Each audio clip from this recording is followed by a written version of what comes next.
কোন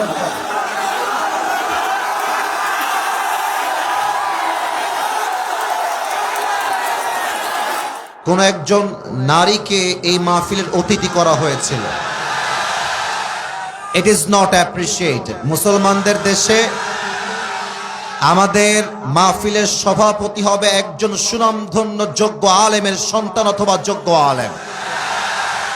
কোন নারীকে আমরা ডিসরেসপেক্ট করছি ব্যাপারটা এমন নয়, তবে আমাদের মাথায় রাখতে হবে এটা এমন একটা তাফসীর মাহফিল, যেই মাহফিলে নারীরা মঞ্চে উঠে গেলে তাফসীর মাহফিলের সৌন্দর্য নষ্ট হবে। দিনাজপুরের ভাইরা, আমি কোন কমিটিকে ডিসরেসপেক্ট দিয়ে কথা বলছি না। হয়তো একটা মিসআন্ডারস্ট্যান্ডিং হয়ে গেছে, একটা বোঝাবুঝির ভুল হয়ে গেছে, এবং যেই নারী এসেছিলেন তাকেও আমি বলবো, আম্মা জান, আপনাকে এই স্টেজে মানায় না, আপনাকে পর্দার সহিত আপনার ঘরেই আপনাকে সবচেয়ে বেশি মানায় আম্মা জান। যিনি এসেছিলেন তাকেও আল্লাহ নেক হায়াত দান করুক, পড়েন সবাই আমিন। আমরা মুসলমান ঘরের সন্তান, আমরা চাইলে খারাপ ব্যবহার করতে পারি না যুবক ভাইরা, কথা ঠিক আছে কিনা বলো? আমরা ভদ্র পরিবারের সন্তান, আমাদের কথার মাঝে ব্যবহারের মাঝে আমাদের সৌন্দর্য বজায় রেখেই কথা বলতে হবে।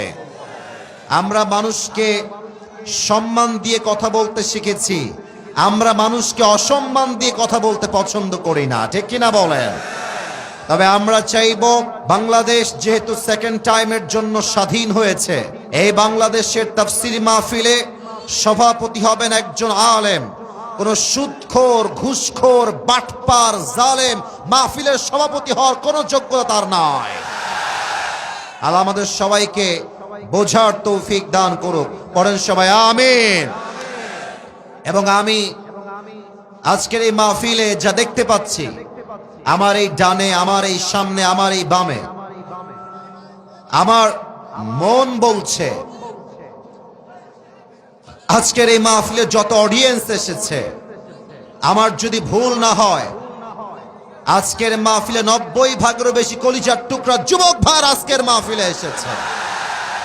আল্লাহ এই যুবকদেরকে ইসলামের সৈনিক হিসেবে কবুল এবং মঞ্জুর করে নিক, পড়েন সবাই আমিন। আমার প্রিয় ভাইরা, সাউন্ড সিস্টেম ঠিক করার জন্য they are trying their best level, একটু সময় দেন। বামে অলরেডি সাউন্ড অনেকটাই ঠিকঠাক হয়ে গিয়েছে, জাস্ট ডানে বক্সটা ঠিক হয়ে গেলেই it will be perfect, more better. এই তো মাশাআল্লাহ, এটাই তো আমি চাচ্ছিলাম, এটাই আমি চাচ্ছিলাম। আমিও খুশি, যুবকরাও খুশি হয়ে যাবে এখন। আল্লাহ আমাদের সবাইকে দোয়া করে বাসায় যাওয়ার তৌফিক দান করুক, পড়েন সবাই আমিন।